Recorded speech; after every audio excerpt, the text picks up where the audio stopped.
Good morning, ladies and gentlemen, and a warm welcome to you in this second quarter of the year. We are halfway now to complete our first semester of Greek 113. A warmly welcome back. Well, I trust that you enjoyed your holidays and that you are back and you are still ready to continue. Actually, more than ready to continue. My experience with the second quarter of the year is that students come back rusty and that they have forgotten a lot of things. But I hope it's not the case this time. Well, today's work is basically a self-study, but I just want to orientate you in as far as the study outcomes is concerned. We are looking at, or I'm actually introducing you to a handling of the Greek lexicons and dictionaries, and most popularly the Liddell and Scott, the one that I have in my hand. It's a very, very user-friendly lexicon. And the other one which I have is the Law and Nida.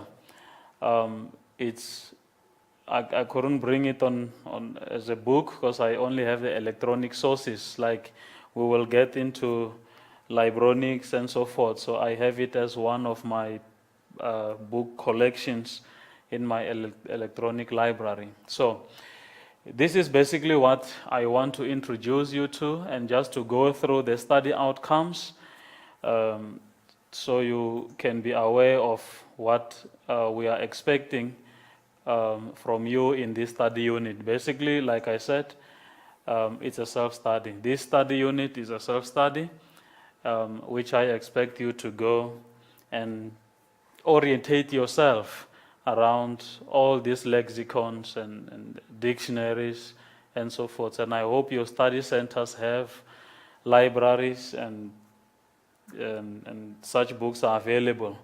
So, well, this is what is expected of us in this study unit, to give the background, or actually the approach of the lexicon Liddell and Scott. What I encourage you to go and do is to orientate yourself around this lexicon, more especially in the preface. And some of the Liddell and Scott book, they will written advertisement. Just orientate yourself about the history and the background, what is its main focus, how are words explained in the lexicon and also in the dictionary. So that, as you can hear me saying, it's something that you have to do on your own, but I'm facilitating that. Also, give an example of a word study from Liddell and Scott. For instance, if you are going through a Greek passage and you get a word which you do not get, from my Liddell and Scott, for instance, you go to page 123, I'm just randomly choosing any word. You're dealing with a word in John chapter 3, verse 16, agapesen, God loved the world. Then you don't know what does that mean. You come back to your dictionary in that alphabetical order, and then Liddell and Scott will give you the meaning of the word and will also parse the word for you. By parsing, I mean all the time, the mood, diathesis, the person the person, the number, and its meaning, and so forth. So, and that's how you should handle it. But then, when it comes to word studies, this is something very, very important when dealing with the lexicons and dictionaries. Always remember the context that within which that word occurs. There are so many variables or so many possibilities of one Greek word giving you, many other meanings or various meanings. So remember the context you are working on, and then that's when you will be successful in dealing with or in doing your word study. The third thing, it's basically the law and neither, give the background and the approach or a kind of development that is happening. You will always get this in the preface of each and every dictionary or a lexicon. Basically, this is what we have to do today. And please, I'm sending you back home. This class actually was meant to only take 10 minutes. It's something that you have to do on your own. There are so many dictionaries, there are so many lexicons. The libraries are full of that. But then in the study guide, all I'm asking you to do is to go and complete exercise 2 in the study guide, page 10. It's basically what I have said in the study outcomes, to go and orientate yourself, pick a Greek passage, and this is what I want to motivate also the facilitators, and I will be doing that with my class on Thursday. We are going to get any Greek passage. Just listen to me carefully. Go and get a Greek passage. In this Greek passage, seek to translate it. And I know you haven't built a lot of vocabulary for yourself, but then go and rely on the lexicon or the law and neither or any other dictionary, a good Greek dictionary. Go through the passage, learn how to treat the words which you do not know from the passage. Go and refer to the lexicon or to the dictionary. What does this word mean? How is it used, or how can it be translated in this context, and so forth. So this is the example or something that I will be doing with my class on Thursday. And I want to encourage all the facilitators out there to do this together with your students. Before I conclude this class, was just a self-study unit, just to orientate you, to tell you exactly what you should be doing. I will open this time at least for questions or for discussions if something is not clear with regard to this study unit. I did not want to rush you into a Greek text before actually introducing the study unit itself. From next week onwards, when we do the microstructure, when I introduce you to Libronics, and now we start to apply everything that we have done from study unit 1 up until study unit 9. Now we get into the Greek text and work and do all the things necessary, passing of words, doing the microstructures, analyzing words, using lexicons and dictionaries and so forth. So we have now come this far dealing with the theory, the Greek theory, but now we want to apply everything that we have been doing from study unit 1 to study unit 9. So brothers and sisters out there, please, I really want to engage with you this morning. If you are not getting well or you're not understanding what I am basically seeking to achieve by today's class. Any question out there? If you have any question, let me get your indication so we can discuss this together.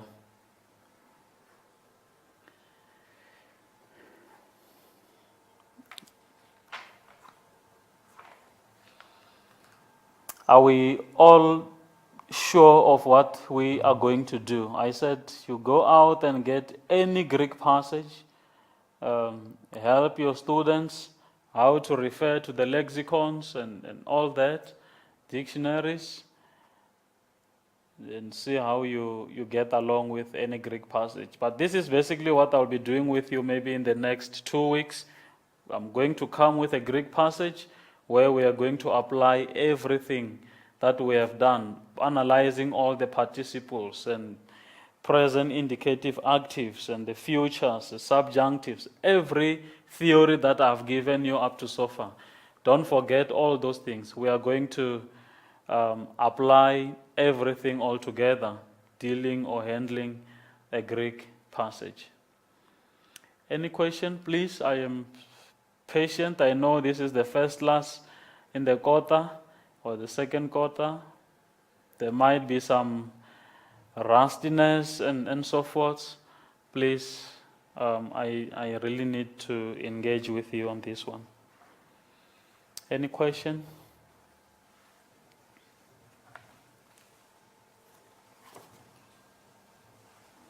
I'm not getting any indication of a question. Maybe while other questions are coming, when you look at the book of Mounts, page 198, that is chapter 24, Mounts also discusses the whole question of the word studies, that words have various semantic range and meanings according to or depending on the context that word is being used. I see I received the chat message, or is it raising a hand? I'm not sure where this message is coming. Is it on my email or what? I really don't understand. Can anyone please help? SAM. I'm not sure what is going on here. Are they connected or what? Yeah, just open your mic and then ask the question ASM.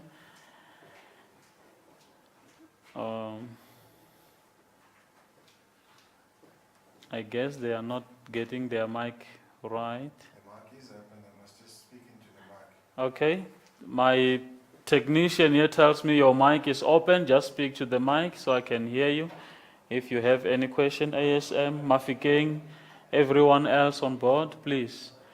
Then I see ASM left.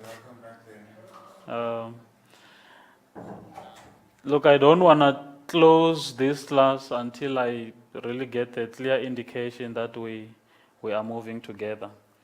I was referring to Mouse. He has an example of how the word study is done. For example, there is a good example of the preposition "and," which can mean a lot of things: by, into, with, among, and so forth. So that's a good example of how you do the word study. I'm just referring you now to Mouse, page 198.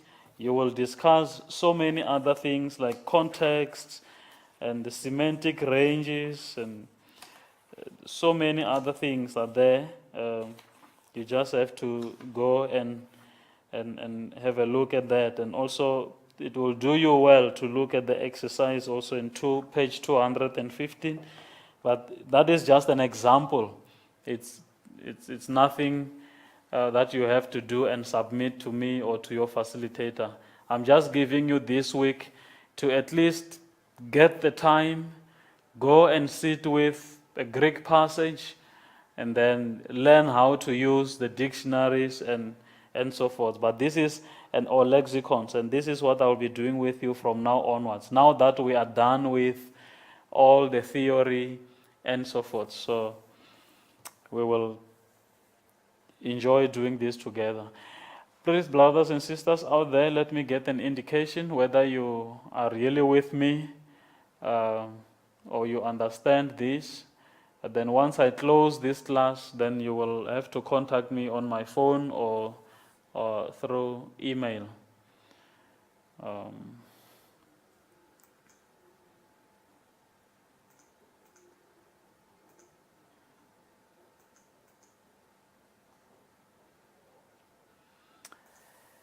I'm giving this chance, please, for you to come back to me with the indication.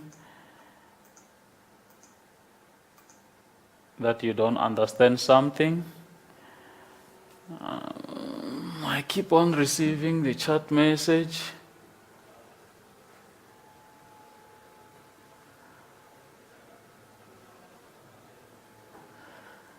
I really don't. Must exit Bridget and restart again. Oh. Yeah, we have a chat message. Please help. Yeah, it seems they are having a difficulty. No, that's fine. You can just go on with the class. Is it? I'm concluding the class now. So if you have any other question, please contact me or reach me in my cell phone. This was basically an orientation to this self-study, how to use dictionaries and lexicons. It's such a difficult class. Even in the English class, I cannot take the whole hour teaching you how to use the dictionary and so forth. But then if you have any questions, please come back to me. Brothers and sisters, thank you so much. We meet next week and we start now dealing with Greek texts and applying everything else that we have been doing so far in handling a Greek text. See you next week. Thank you.